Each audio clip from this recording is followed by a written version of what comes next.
क्योंकि हम बहुत ज़्यादा नहीं गिरे हैं। मैं एक चीज़ बताऊँ, हम 90, अच्छा 91 और 89 में क्या फ़र्क है ऐसा देखा जाए तो? जब हम अपने करियर की शुरुआत की थी तब रुपया 39 या 40 पर था, आज हम 90 पर आ गए हैं।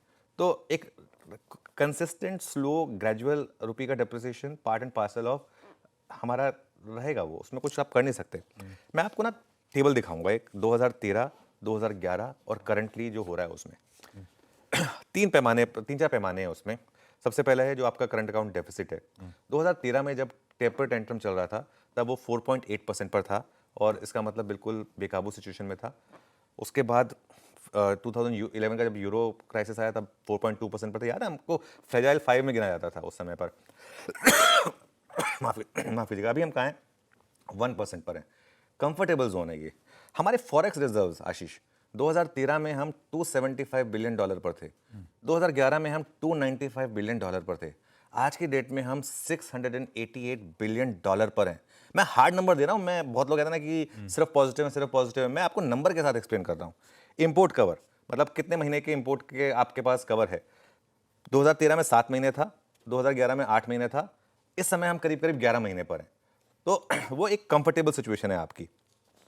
इसके अलावा आइए बाकी के मैक्रोस में। 2013 में ब्रेंट कहां पर था? $109 पर बैरल पर। 2011 में ब्रेंट कहां पर था? $111 पर बैरल पर। आज कहां है ब्रेंट? $63 पर बैरल पर। हमारे जो सबसे ज़्यादा फॉरेक्स रिजर्व, जो हमारे जो सबसे ज़्यादा फॉरेक्स का खर्चा होता है वो इसी में होता है ना। तो उस वजह से इन्फ्लेशन कहां थी उस समय 2013 में? 10 से 11%। 2011 में कहां थी इन्फ्लेशन? 8 to 9%। आज कहां है इन्फ्लेशन? 1%। हिस्टोरिक लो पर इन्फ्लेशन है। 1% का इन्फ्लेशन, $63 का क्रूड, कोई ज़रूरत ही नहीं है। देखिए ट्रेड डील में थोड़ा टाइम लग रहा है, तो थोड़ा सा हो सकता है कि रुपये की डेप्रिसिएशन थोड़ी सी जानबूझ के कंट्रोल भी हो ताकि एक्सपोर्टर्स को थोड़ा सा उसका एक कुशन मिल सके। और अगर आप देखें हम पीक से कितना नीचे आए थे 2013 में रुपये पर? 25%। 2011 में 26% गिरे थे हम इस साल 8% गिरे हैं। वो मतलब पीक से अगर आप देखेंगे तो 8% गिरे हैं, वो भी ग्रेजुअली। और पहले जो 2 गिरावटें हुई थी वो पैनिक गिरावटें थी जिस तरीके से। मुझे याद, उनमें से एक के बाद तो शायद आरबीआई गवर्नर रघुराम राजन को एज गवर्नर भी लाया गया था। तो बहुत लोगों ने कहा था कि अब शायद रुपया रिकवर होगा। तो ये मैं आपको डेटा के साथ समझा रहा हूँ, ऐसा नहीं है कि मैं हवा में बोल रहा हूँ कि नहीं बहुत ज़्यादा घबराने की ज़रूरत नहीं है।